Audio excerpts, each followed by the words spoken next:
As the first light of dawn painted the sky in soft hues of pink and orange, I lay awake, watching the gentle rise and fall of Mark's chest as he slept.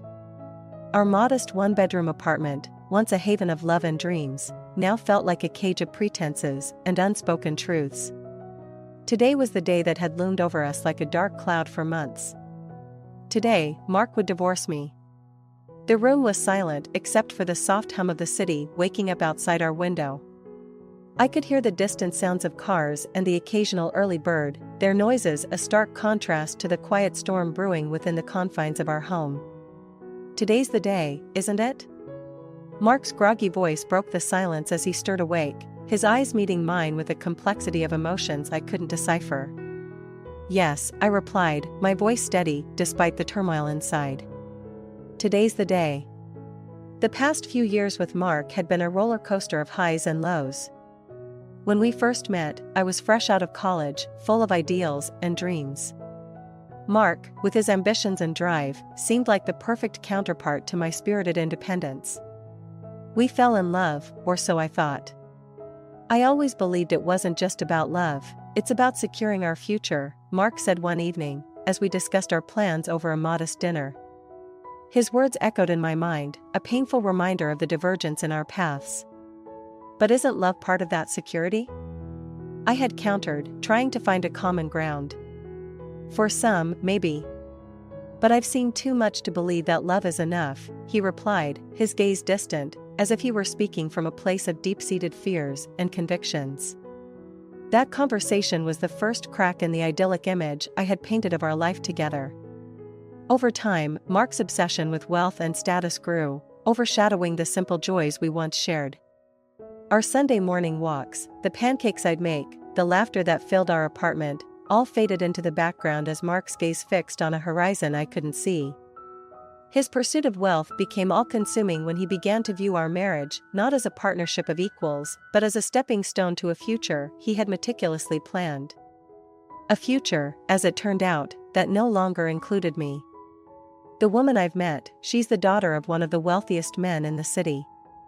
This is the opportunity I've been waiting for, Lena. I've secured my future, he declared one evening, his words slicing through the remnants of our shared dreams like a knife. And what about our future? I asked, my voice barely a whisper, as I tried to grasp the reality of his betrayal. There is no R in this future, Lena. I thought you'd understand. It's not personal, it's just the best move for me, he replied, his tone cold and detached. As I sat across from him in the lawyer's office on the day of our divorce, his excitement palpable, I couldn't help but feel a mixture of sorrow and relief. Sorrow for the love I thought we had, and relief that I was finally breaking free from a marriage that had become a prison. I've married into wealth, Lena. My future is secure. Mark boasted, unaware of the irony in his words. I signed the papers, each stroke of my pen a step towards my liberation. Which company? I asked, feigning interest in his new alliance. The one that's about to go public, huge in AI development, he replied, puffing up with pride. Oh, that one, I said, a hint of a smile tugging at my lips. That's my mother's company. The color drained from Mark's face as the realization hit him. He looked at me, then at the lawyer, and back at me, as if trying to find a loophole in the reality that had just unfolded. You're the president's daughter? Yes, Mark. And you've just divorced the only real security you ever had. The room fell silent, the weight of my revelation hanging heavy in the air. Mark's future, once so certain in his eyes, crumbled before him, a castle built on sand. As I walked out of the lawyer's office, the early morning light felt different, brighter, filled with possibilities. I had dreaded this day, yet now that it was here, I felt a sense of freedom I hadn't known in years. Mark had chased after a mirage, but I was stepping into a new dawn, unburdened and true to myself. And that was the most shocking conclusion of all. In the weeks following the divorce, the world seemed to shift on its axis. My newfound freedom was both exhilarating and daunting. As I navigated this new chapter of my life, I couldn't help but reflect on the crumbling facade of my marriage with Mark. It was like watching a house of cards fall. Each card represented a lie, a disappointment, or a missed connection. I spent my days exploring passions I had set aside for the sake of our relationship. Painting, which I had loved in college, became my refuge, filling my apartment with color and life that mirrored the rebirth of my own spirit. Yet, in the quiet moments, the loneliness crept in, a stark reminder of the void left by Mark's departure. One evening, as I sat at my easel, lost in the swirl of blues and greens on my canvas, a knock at the door jolted me back to reality. Hesitant, I approached, wondering who could be visiting at this hour. Opening the door, I was met with a familiar face, albeit one I hadn't expected to see again so soon. Sarah, Mark's sister, stood before me, her eyes filled with a mix of concern and curiosity. "Lena, I heard about the divorce." "I'm so sorry," she began, her voice tinged with genuine sadness. "Thank you, Sarah. It's been a difficult time, but I'm managing," I replied, unsure of how to navigate this unexpected encounter. "I can't believe Mark would do something like this, to chase after wealth so blindly," Sarah continued, her disappointment in her brother evident. "He always had ambition, but I never thought it would lead him here." We sat down, and as Sarah spoke, the image of Mark I had tried to preserve crumbled further. She painted a picture of a brother who had lost his way, consumed by a hunger for status and recognition that overshadowed everything else, including the people who cared for him. "Mark always admired you, you know. He admired your independence, your spirit. I think it scared him, in a way. He didn't know how to be part of that without losing himself," Sarah confessed, her words offering a glimpse into the insecurities that had driven Mark away. "It's ironic," I mused aloud. "He was so afraid of losing himself that he ended up losing everything that mattered. Including me." Sarah nodded, her expression somber. "I hope he realizes that one day. Before it's too late." As the evening wore on, Sarah and I shared stories, laughter, and even a few tears. It was a bittersweet meeting, a reminder of the connections that had been severed by Mark's actions. After Sarah left, I returned to my canvas, the conversation replaying in my mind. The facade of our marriage had indeed crumbled, but in its place, something more genuine was beginning to take shape. My own path, unencumbered by the weight of Mark's ambitions. The realization that I was better off without the facade was liberating. I had spent so much time trying to fit into Mark's vision of the future that I had lost sight of my own dreams. Now, with each stroke of my brush, I was painting a new future for myself, one filled with possibilities and the freedom to chase my own happiness.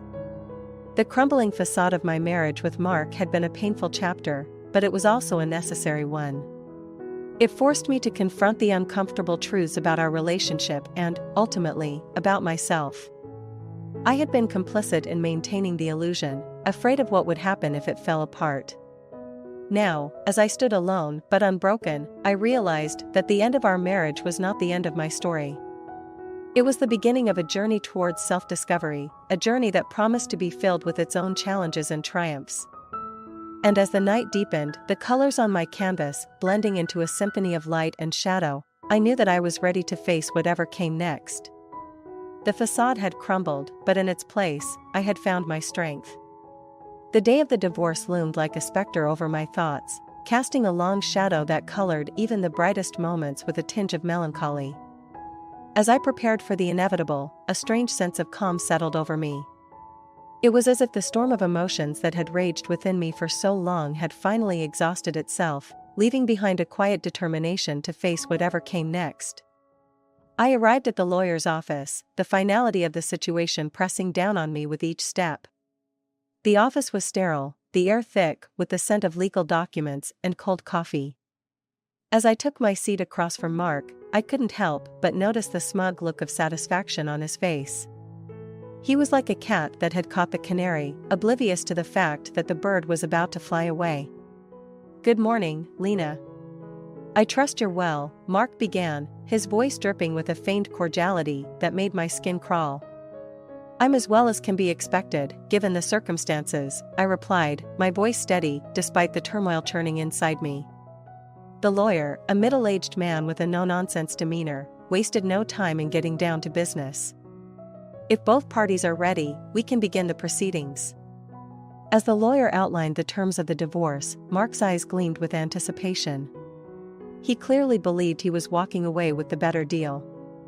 Little did he know, the real prize was not the assets we were dividing, but the freedom I was about to reclaim. Before we finalize everything, do you have any questions or concerns? The lawyer asked, looking between Mark and me. Mark, eager to conclude the proceedings, shook his head. No, everything seems in order. I'm ready to move on.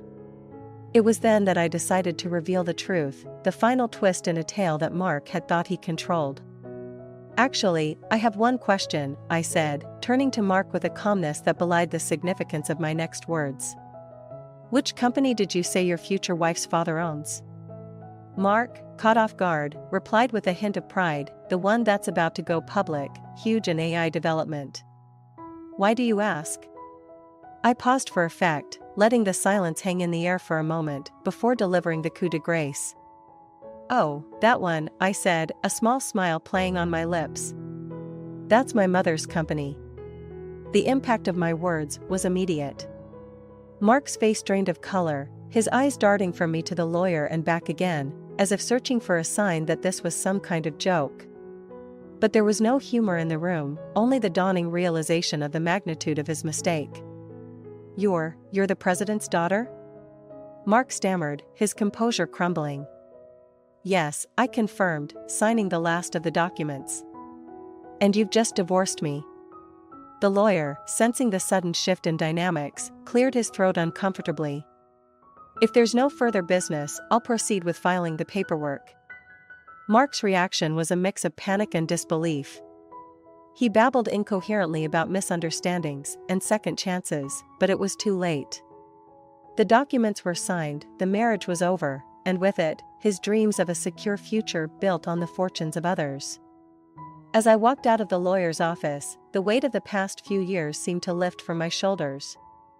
I had entered that room a woman shackled by the expectations and manipulations of a man who had valued wealth over love. I left it free, my spirit unburdened by the deceit that had poisoned my marriage. The day of truth, as I would come to call it, was not just about revealing my family's wealth or exposing Mark's shallow ambitions. It was about reclaiming my identity, about standing in my truth and recognizing my own worth. It was a declaration that I was no longer willing to be a pawn in someone else's game, a reminder that real power comes not from the wealth one accumulates but from the integrity and strength of one's character. And as I stepped into the sunlight, the future stretched out before me, filled with endless possibilities. I was ready to embark on a new journey, one where I would no longer hide who I was or what I valued. The day of truth had set me free, and I was eager to see where this newfound freedom would lead me. The fallout from the revelation at the lawyer's office was immediate and far-reaching. Mark's desperate attempts to reconcile were met with a firm resolve on my part. I had closed that chapter of my life and was not about to reopen it, no matter the promises or apologies that came pouring in. The news of our divorce and the circumstances surrounding it spread like wildfire among our social circles. Mark, who had prided himself on his strategic marriage into wealth, became the subject of gossip and ridicule. His carefully constructed facade of a savvy social climber had crumbled, leaving him exposed and vulnerable. I found myself at a cafe with my closest friend, Anna, a week after the divorce was finalized. The warm aroma of coffee did little to mask the tension I felt, discussing the end of my marriage in public for the first time. Lena, I still can't believe it, Anna said, shaking her head in disbelief. The look on Mark's face must have been priceless when you told him about your mom's company. I sighed, stirring my coffee absent-mindedly. It was a moment of truth, Anna. But it's not something I take pleasure in. It's sad, really, how things turned out. Anna reached across the table, squeezing my hand. You did what you had to do, Lena. Mark made his choices, and now he has to live with them. How have you been holding up? I looked up, meeting her concerned gaze. Honestly, it's been a mix of emotions. Relief, mostly. But there's also this underlying sadness for what could have been if things were different. The conversation shifted as Anna asked about my plans for the future. I shared my desire to focus on my career and perhaps travel, something I had put on hold during my marriage. As days turned into weeks, I noticed a shift in my own social standing. Some people, once eager to associate with Mark and me, began to distance themselves, unsure of how to navigate the complex dynamics of our split. Others reached out, offering support and understanding, which I found both surprising and heartening. Mark, on the other hand, struggled to regain his footing.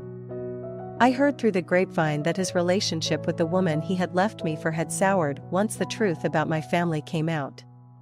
The irony was not lost on me, but I found no joy in his misfortune. If anything, it served as a stark reminder of the fragility of relationships built on anything but genuine connection and respect. One afternoon, as I walked through the park, reflecting on the whirlwind of the past few months, I ran into Mark. He looked worn, a shadow of the confident man I had married. "Lena, can we talk?" he asked, his voice tinged with desperation. I stopped, considering his request. "We can talk, Mark. But understand, nothing you say is going to change the past." He nodded, taking a deep breath. "I know I messed up, Lena. I was blinded by ambition, by the idea of a life I thought I wanted. But losing you, it's made me realize how wrong I was." I listened as Mark spoke, his words a mixture of apology and reflection. It was clear that the fallout from our divorce had been a wake-up call for him, a lesson learned in the hardest way possible. "Mark, I appreciate your apology," I said after a moment. "But I've moved on. I hope you can too, and find happiness in a way that's true to who you are." As we parted ways, I felt a sense of closure. The fallout from our divorce had been painful, a period of upheaval and change. But it had also been transformative, forcing both Mark and me to confront the realities of our choices and the people we had become.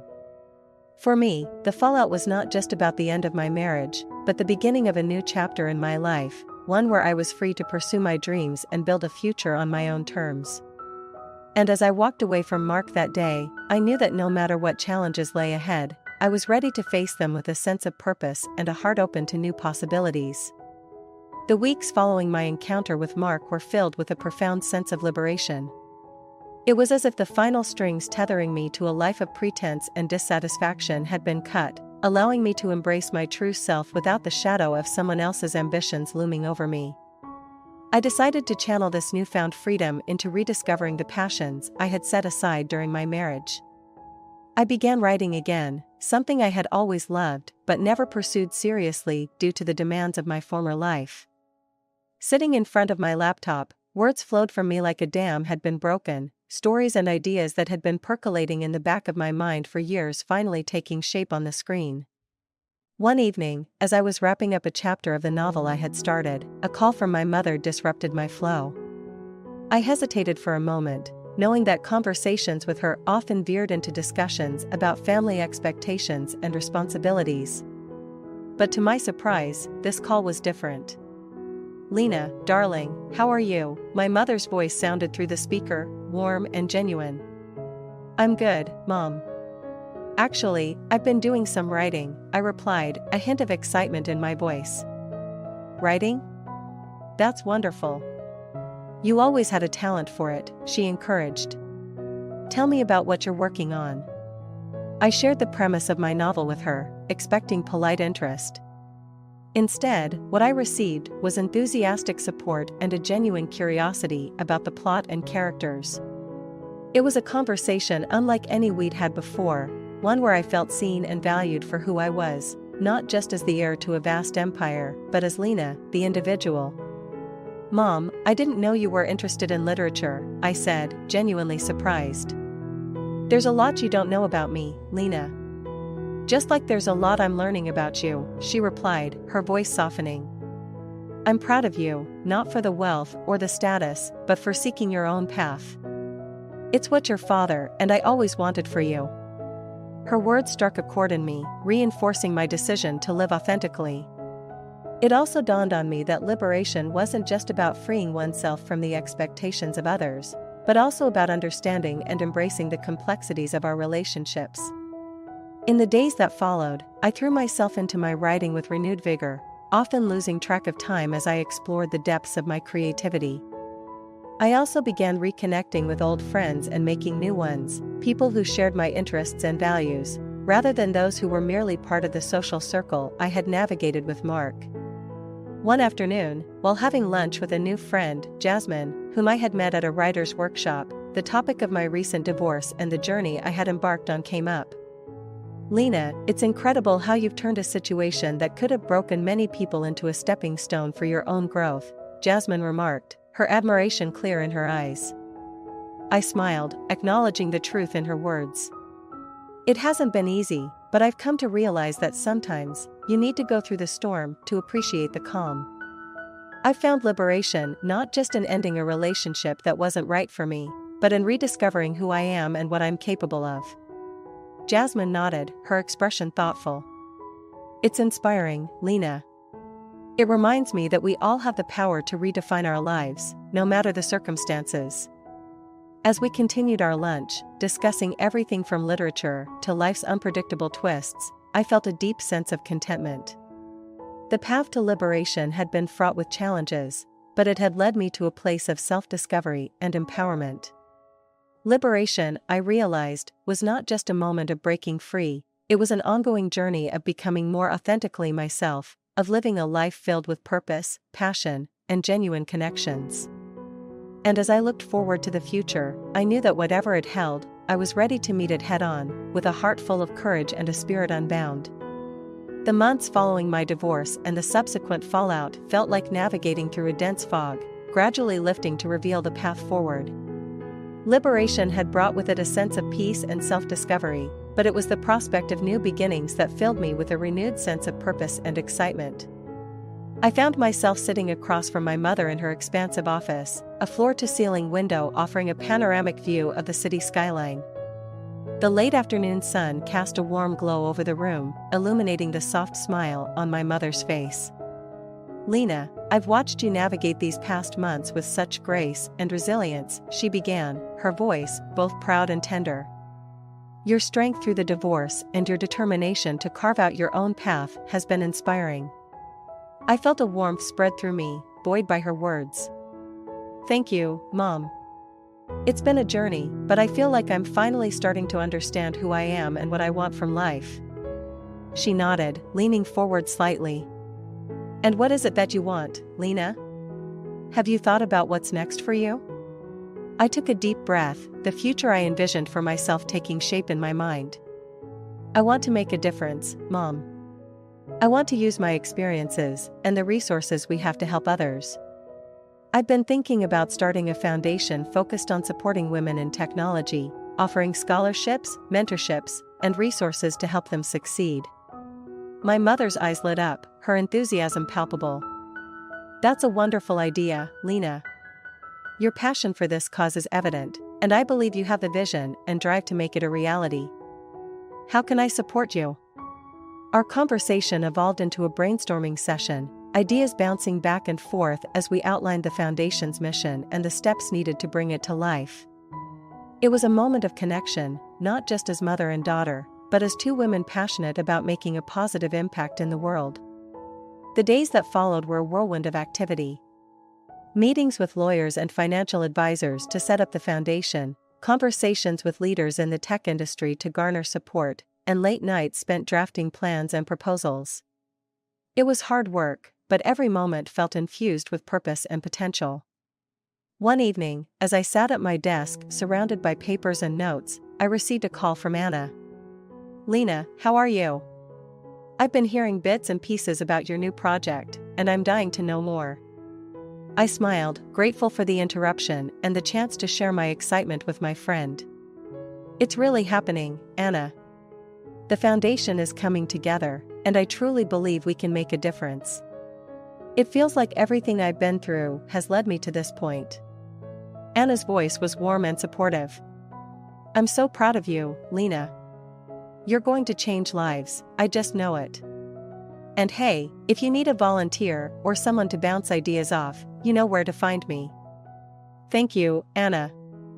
That means the world to me, I replied, a sense of gratitude washing over me. I might just take you up on that offer. As I hung up the phone, I leaned back in my chair, taking in the quiet of the room. The challenges of the past felt like distant echoes, overshadowed by the promise of what lay ahead.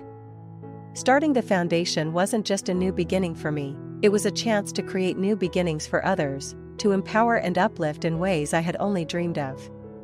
In that moment, I realized that the end of my marriage to Mark wasn't just an ending.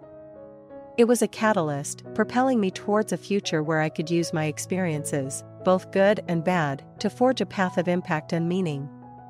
New beginnings weren't just possible, they were unfolding before me, ripe with potential and hope. And as I turned back to my work, energized by the thought of the lives we would touch and the change we would inspire, I knew that this was just the beginning. A new chapter in my life was being written, one where I could be the author of my own story, defined not by my past, but by the possibilities of the future.